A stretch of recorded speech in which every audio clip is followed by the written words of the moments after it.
A couple of weeks back, I got to ride Whyte's brand new S-150 trail/enduro bike. Do some grippier tyres.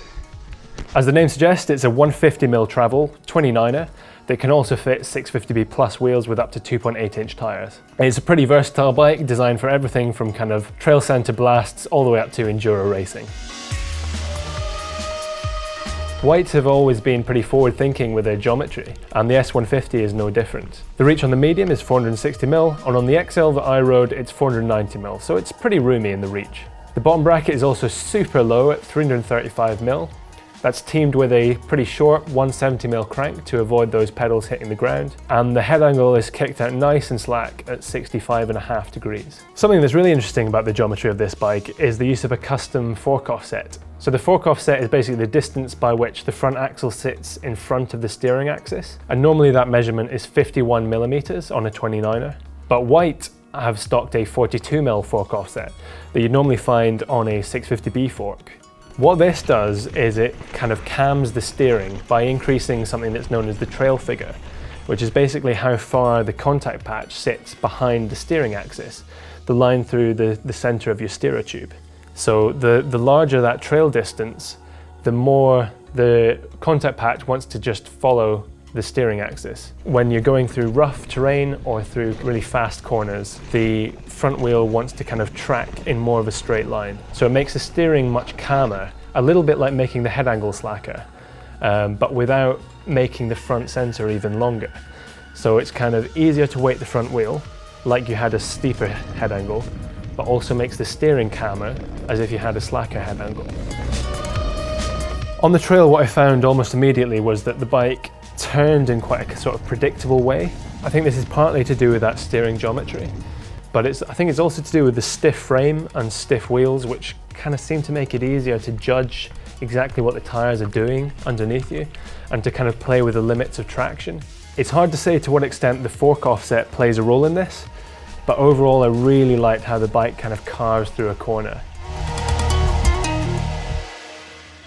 As well as the geometry, Whyte have worked quite hard with the suspension tune. It's now a pretty progressive linkage all the way through the stroke. Part of the reason for that is that Whyte wanted it to be compatible with a coil shock, but also I think a progressive linkage works a lot better with an air shock too, partly because you don't have to ram it full of volume spaces, which can make the rebound unpredictable, but also because it means you have to rely less on compression damping to give you support, and that means that the off-the-top sensitivity is improved.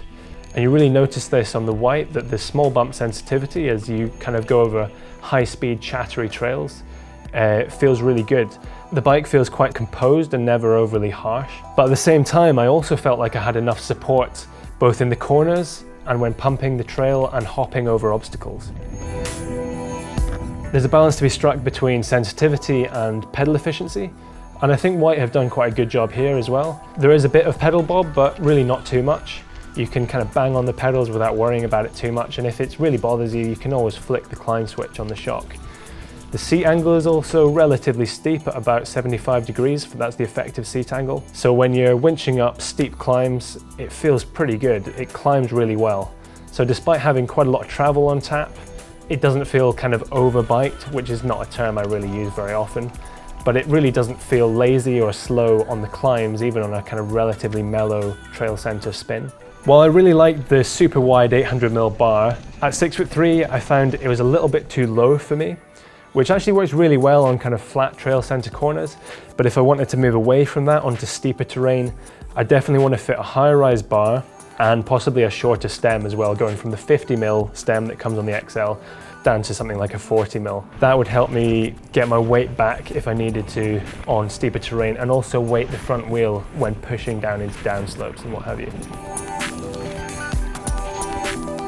I tested the top of the range WORKS model, which comes with Whyte's own carbon wheels with a 29mm internal width. They're shod with Maxxis tyres. It's got a High Roller 2 up front and a Minion semi-slick on the rear. I actually quite like those tyres. I would have thought that a High Roller 2 would come up too square on that wide rim, but I actually found it quite predictable in the bends, so it's not too much of a problem.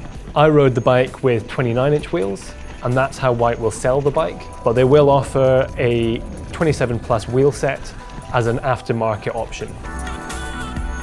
I've always been a big fan of 29ers, and it's really cool to see how they've evolved, with companies like Whyte pushing the boundaries of head angles and geometry, and also starting to experiment with fork offset as well. I think that's really exciting. I think that what Whyte have done with this bike, especially alongside others like Scott with the new Genius, really points the direction that 29ers should be going in, and I'm really excited to see where that ends up.